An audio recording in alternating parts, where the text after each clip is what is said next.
For today's video, gagawa tayo ng puto. Hindi ko alam kung anong tawag sa kanila yan. Basta tawag ko niyang puto. So, gagamitin ko ito. Ata, kung tawagin yan.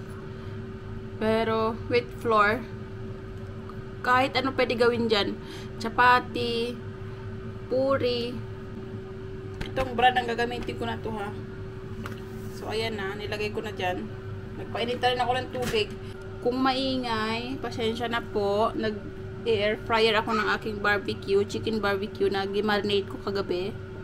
So, ito na yung aking lalagyan ng mainit na tubig ha. Sa paggawa ng puto, parehas lang din sa noodles rice. Kailangan lagyan siya ng mainit na tubig. Ganyan. Tansya-tansya lang din ha. So, ganyan ninyo yan. Tapos, pagka alam nyo tama na yung texture, i-blender nyo pa yan para madurog. Diba? Kala nyo ganun-ganun lang ang mga Indian putahe. Congrats at talagang salute ako sa mga Pilipinang may asawa na Indiano. Hindi biro maging housewife. Although okay lang naman sana yung mga pagkain nila, pero ang hirap kaya lutuin. So, lagay natin sa blender. Ayan.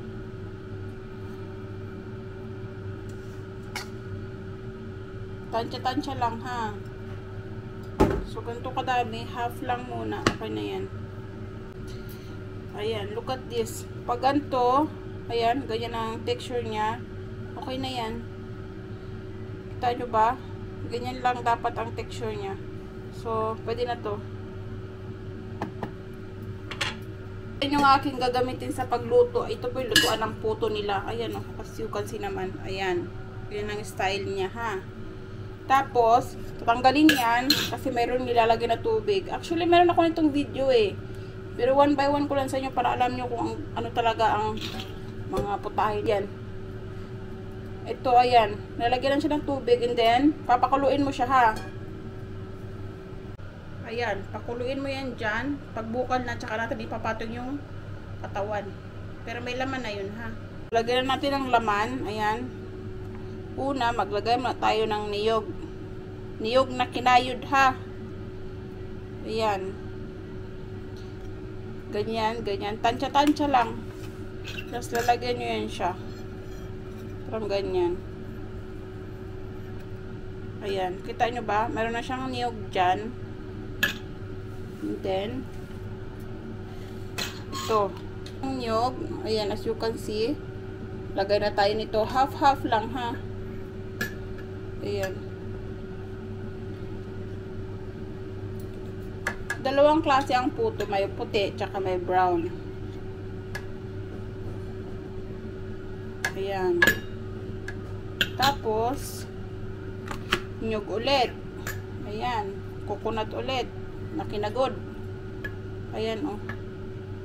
And then, ito ulit. Ganun lang. Tapos, isasalang mo na siya. Parang puto lang din sa atin. Idiin natin.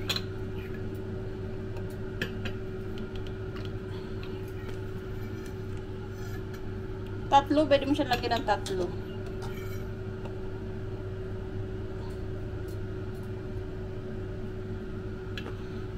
Tapos sa taas, lagyan mo siya ng nyug. Ayan na siya. Ayan. Huwag masyadong takpan. Ganito lang ang pagkatakip. Ayan. Pwede na yan ilagay. Nagsayaw-sayaw pa. Ayan o. Ganito ang paglagay ha. Ayan. So, hintayin na lang natin siyang mag-usok dito. So, luto na siya. As you can see, usok-usok. Kita nyo ba ang usok? Pwede na yan siya. 5 minutes. Ayan. And then, ganito lang yan ha. Tusukin lang dito sa may puwet. Ayan. Ang pagtanggal niyan, pag ganyan o. Tusukin lang sa puwet. Puwet. Tusukin lang sa may baba. Tapos lalabas na yan siya. Ayan. Look at that. Kita nyo ba?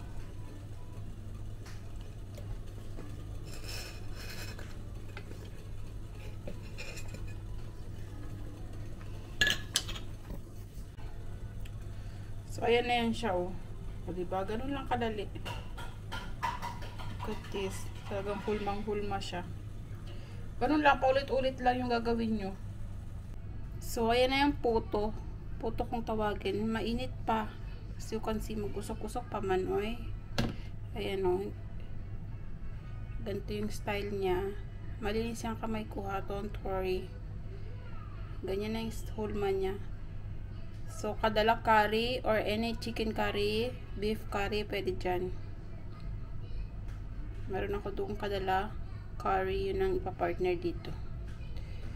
Tapos, the best siya kapag may saging. Latain nyo sa saging. Ayan. Diba? So, yun lang.